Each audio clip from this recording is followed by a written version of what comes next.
ಕಾಮಾಲೆ ಅನ್ನೋದು ರೋಗ ಅಲ್ಲ, ಇದೊಂದು ರೋಗ ಲಕ್ಷಣ ಅಂದ್ರೆ ಸಿಂಪ್ಟಮ್ ಅನ್ಬೋದು. ಯಾಕೆ ಈ ಕಾಮಾಲೆ ಆಗುತ್ತೆ? ಆಲ್ಕೋಹಾಲ್ ಇಂದ ಲಿವರ್ಗೆ ತೊಂದರೆ ಆದಾಗ ಜಾಂಡಿಸ್ ಆಗುತ್ತೆ, ಕಾಮಾಲೆ ಆಗುತ್ತೆ. ಜಾಯಿಂಟ್ ಪೇನ್ಗೆ ನಾವು ಯಾವುದೋ ಒಂದು ಪೇನ್ ಕಿಲ್ಲರ್ ತಗೋತೀವಿ, ಅದರಿಂದನೂ ಲಿವರ್ ಇಂಜುರಿ ಆಗಿ ಜಾಂಡಿಸ್ ಆಗೋ ಚಾನ್ಸ್ ಇರುತ್ತೆ. ಆಯುರ್ವೇದಿಕ್ ಮೆಡಿಸಿನ್, ಹೋಮಿಯೋಪತಿಕ್ ಮೆಡಿಸಿನ್ ಇಂದ ಸೈಡ್ ಎಫೆಕ್ಟ್ ಆಗಲ್ಲ ಅಂತ, ಇದು ತಪ್ಪು. ಕಣ್ಣು ಹಳದಿ ಬಣ್ಣಕ್ಕೆ ತಿರುಗೋದು, ಮೂತ್ರ ಹಳದಿ ಬಣ್ಣ ಇರೋದು, ಸ್ಕಿನ್ನು ಚರ್ಮ ಒಂದು ಬಣ್ಣ ಹಳದಿ ಆಗೋದು, ಮೆಡಿಸಿನ್ಸ್ ಯಾವುದೇ ಫಲಿಸದೆ ಹೋದಾಗ ಲಿವರ್ ಟ್ರಾನ್ಸ್ಪ್ಲಾಂಟ್ ಅನ್ನೋದು ಕೂಡ ಬೇಕಾಗುತ್ತೆ. ಅಕ್ವಾಗಾರ್ಡ್ ಅಲ್ಲಿ ಕುಡಿದಿರೋ ನೀರು ಸೇಫ್ ಅನ್ನೋದು ತಪ್ಪು ಕಲ್ಪನೆ.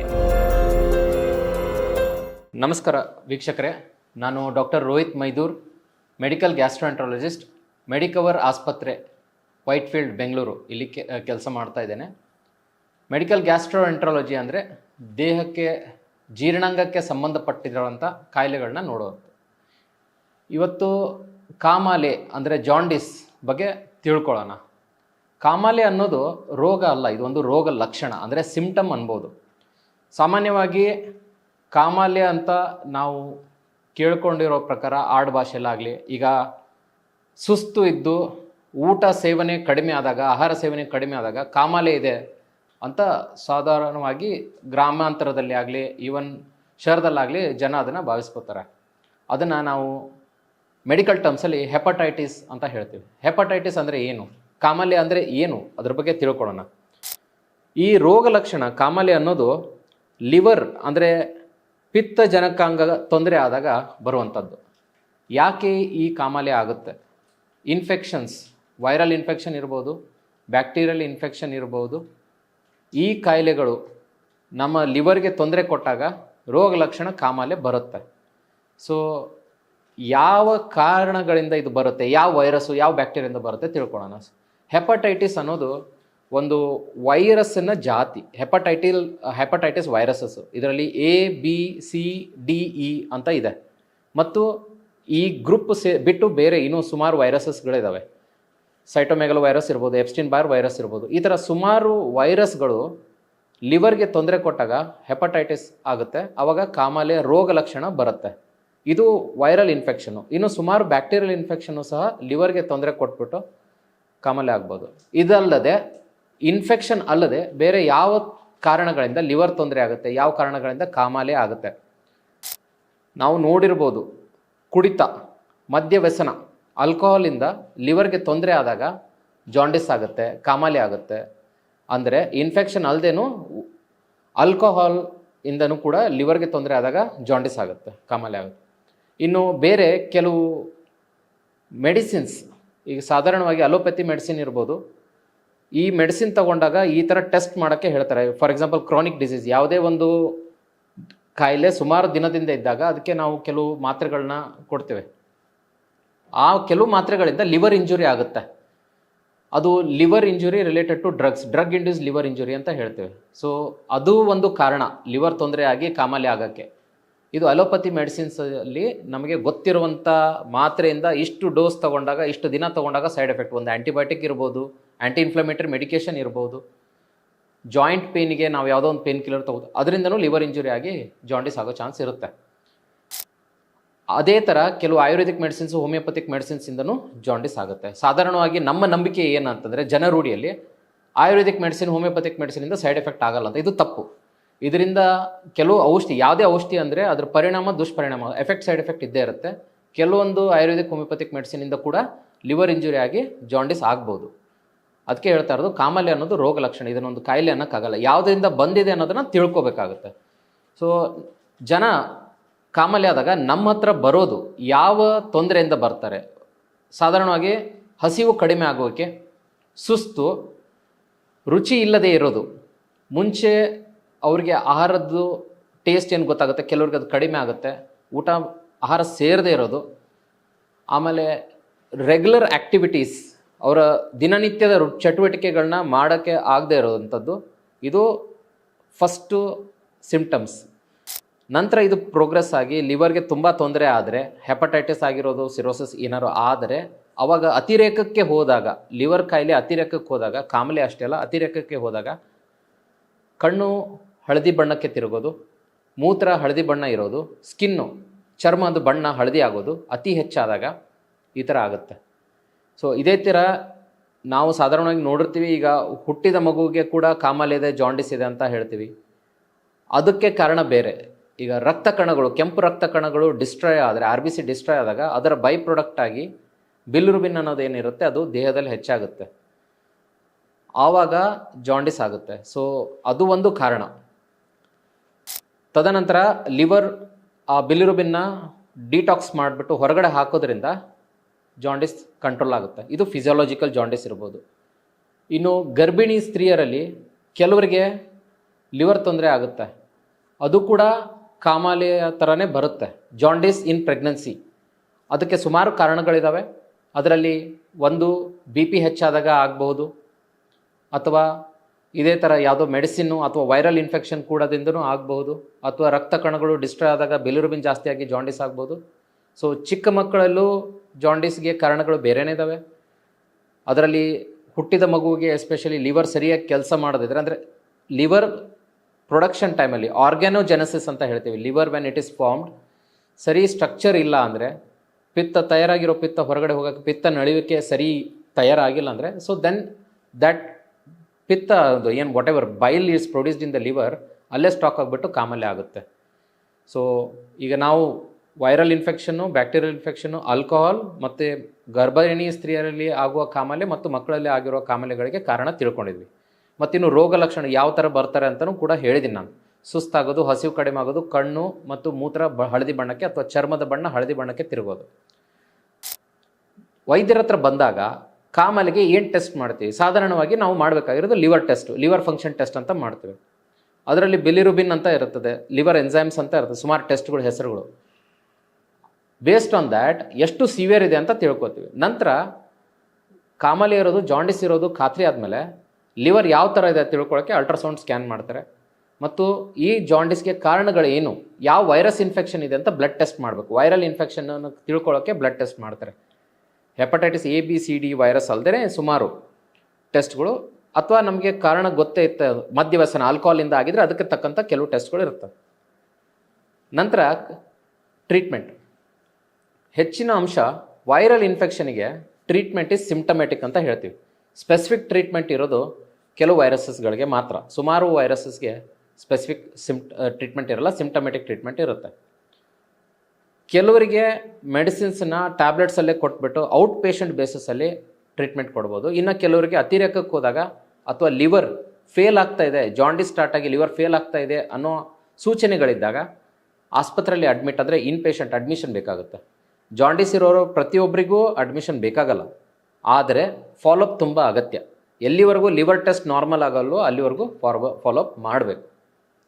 ಇನ್ನು ಅತಿರೇಕಕ್ಕೆ ಹೋದಾಗ ಲಿವರ್ ಡ್ಯಾಮೇಜ್ ಆಗಿ ಸಿರೋಸಿಸ್ ಆದರೆ ನಂತರದ ದಿನಗಳಲ್ಲಿ ಕಾಲು ಊತ, ಹೊಟ್ಟೆ ಊತ ಈ ಥರ ಎಲ್ಲ ಆಗ್ಬೋದು. ಹೊಟ್ಟೆಯಲ್ಲಿ ನೀರು ತುಂಬೋದು, ಕಾಲು ಊದ್ಕೊಳ್ಳೋದು, ನೀರು ತುಂಬ್ಕೊಳ್ಳೋದು, ಇದರೆಲ್ಲ ಆಗುತ್ತೆ. ಲಿವರು ಫೇಲ್ ಆಗುವಂತಹ ಲಕ್ಷಣಗಳು ಸುಮಾರು ದಿನ, ಸಾಮಾನ್ಯವಾಗಿ ಕ್ರಾನಿಕ್ ಅಂತ ಹೇಳ್ತೀವಿ, 6 ತಿಂಗಳ ನಂತರ ನಮಗೆ ಕಾಣಿಸ್ಕೊಳ್ಳುತ್ತೆ. ಆದರೆ ಕೆಲವು ಕಂಡೀಷನ್ಸಲ್ಲಿ ಅಕ್ಯೂಟ್ ಲಿವರ್ ಫೇಲ್ಯೂರ್ ಅಂತ ಆಗುತ್ತೆ.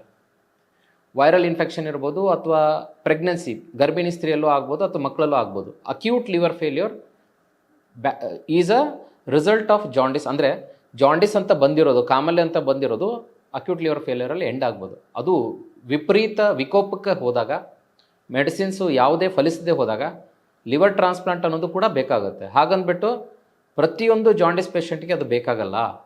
ಸೊ ಕಾಮಾಲೆ ಜಾಂಡಿಸ್ ಅನ್ನೋದನ್ನು ಸಿಂಪ್ಟಮ್ಮು ಅಂತ ನಾನು ಅದಕ್ಕೆ ಹೇಳ್ತಾ ಇರೋದು, ಅದೊಂದು ರೋಗ ಅಲ್ಲ.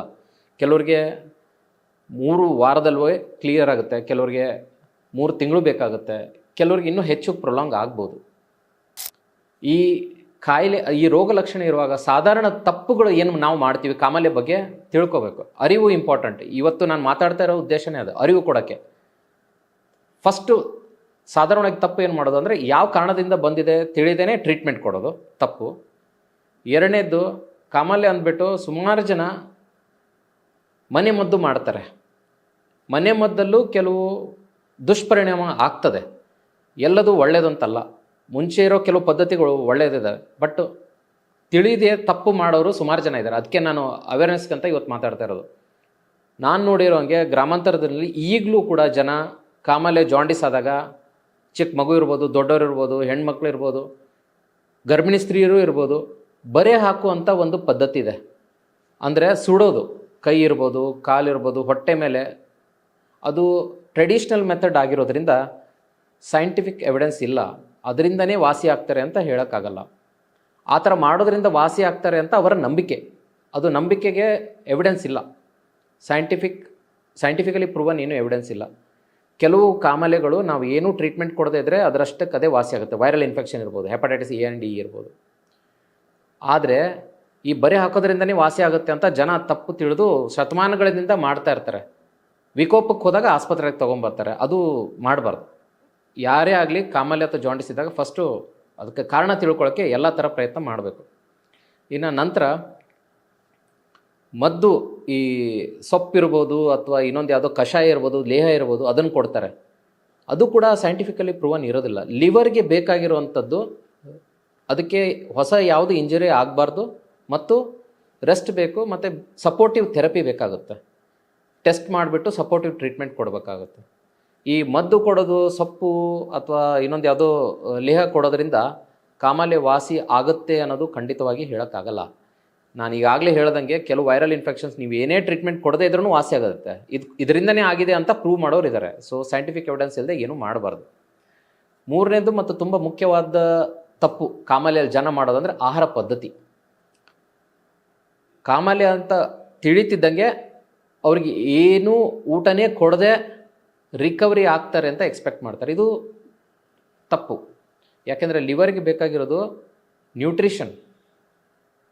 ಈ ಹಸಿವು ಕಡಿಮೆ ಇರೋದು, ಸಾಧಾರಣವಾಗಿ ಆಹಾರ ಹೋಗದೇ ಇರೋದು ಕಾಮಾಲೆಯ ಒಂದು ಲಕ್ಷಣ.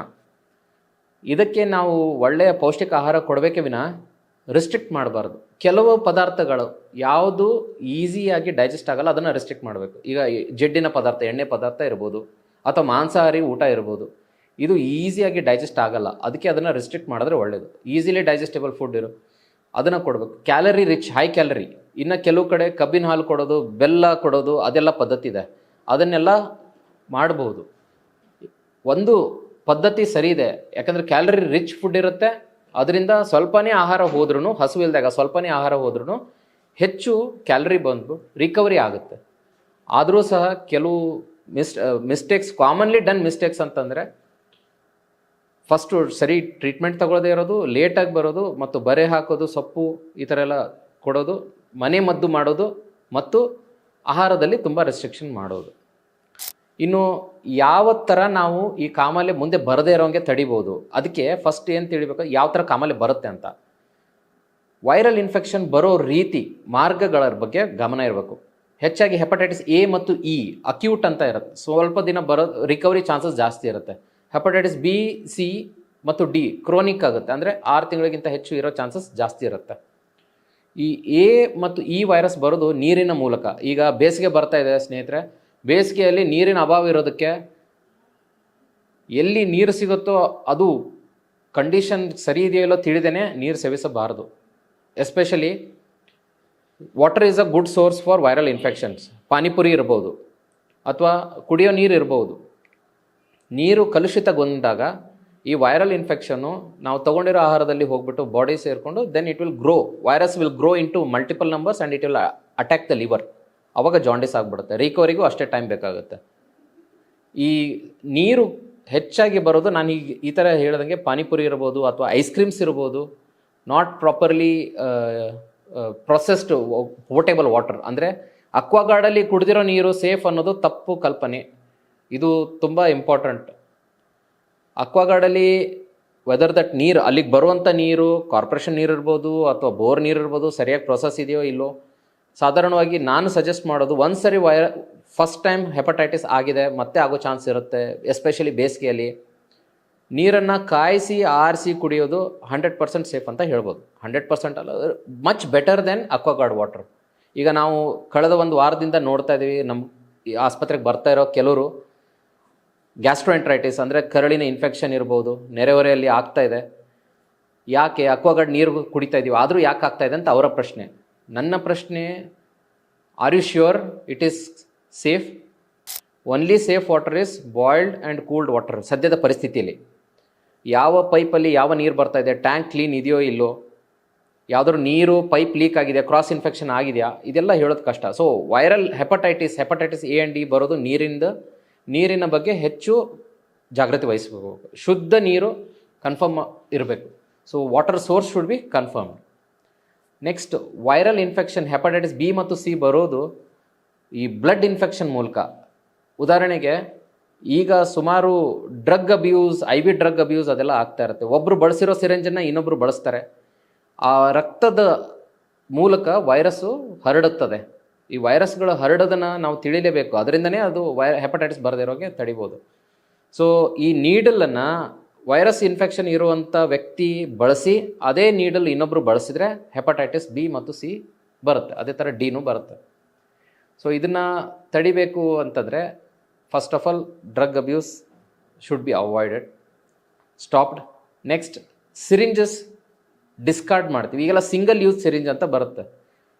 20-30 ವರ್ಷದ ಕೆಳಗಡೆ ಇರೋ ಸಿರಿಂಜನ್ನು ಬಾಯ್ಲಿಂಗ್ ವಾಟರ್ಲ್ಲಿ ಹಾಕಿಬಿಟ್ಟು ಫ್ಲಶ್ ಮಾಡಿ ರೀಯೂಸ್ ಮಾಡ್ತಾಯಿದ್ರು. ನಾವು that is stop. All the hospitals have single use syringes. That is the best way of preventing chronic viral infections.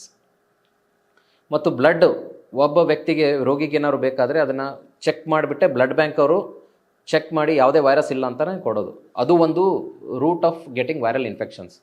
So ಇದೆಲ್ಲ ಮಾಡೋದ್ರಿಂದ ವೈರಲ್ ಇನ್ಫೆಕ್ಷನ್ಸ್ನ ತಡಿಬಹುದು. ಮತ್ತು ಕಾಮಾಲೆ ಅನ್ನೋ ರೋಗ ಲಕ್ಷಣಕ್ಕೆ ಒಂದೇ ಒಂದು ಸೊಲ್ಯೂಷನ್, ಒಂದೇ ಒಂದು ಟ್ಯಾಬ್ಲೆಟ್ ಅನ್ನೋದಿಲ್ಲ. ಸೊ ಡಿಪೆಂಡಿಂಗ್ ಆನ್ ದ ಕಾಸ್, ಯಾವ ಸ್ಟೇಜಲ್ಲಿದ್ದಾರೆ, ಲಿವರ್ ಯಾವ ಹಂತದಲ್ಲಿದೆ ತಿಳಿದ ಮೇಲೇ ಅದ್ರ ತಕ್ಕಂಗೆ ನಾವು ಟ್ರೀಟ್ಮೆಂಟ್ ಕೊಡೋಕ್ಕಾಗುತ್ತೆ. ಸೊ ಇಷ್ಟು ಮಾಹಿತಿನ ನಾನು ಕಾಮಾಲೆ ರೋಗ ಲಕ್ಷಣದ ಬಗ್ಗೆ ಕೊಟ್ಟಿದ್ದೀನಿ. ನಿಮಗೆ ಇನ್ನೂ ಹೆಚ್ಚಿನ ಏನಾದ್ರು ಸವಾಲುಗಳಿದ್ದರೆ, ಸಂದೇಹಗಳಿದ್ದರೆ ಮೆಡಿಕವರ್ ಆಸ್ಪತ್ರೆಗೆ ಬರ್ಬೋದು. ವೈಟ್ಫೀಲ್ಡಲ್ಲಿ ನಾನು ಅವೈಲೇಬಲ್ ಇರ್ತೀನಿ ಸೋಮವಾರದಿಂದ ಶನಿವಾರದವರೆಗೂ. ನಾನು ಡಾಕ್ಟರ್ ರೋಹಿತ್ ಮೈದೂರ್ ಅಂತ, ಲಿವರ್ ಆ್ಯಂಡ್ ಗ್ಯಾಸ್ಟ್ರೋಎಂಟ್ರಾಲಜಿ ಸ್ಪೆಷಲಿಸ್ಟ್. ಕಾಮಾಲೆ ಬಗ್ಗೆ ಹೆಚ್ಚಿನ ಮಾಹಿತಿಗೆ ನಮ್ಮನ್ನ ಬಂದು ಕಾಣಬಹುದು. ಧನ್ಯವಾದ.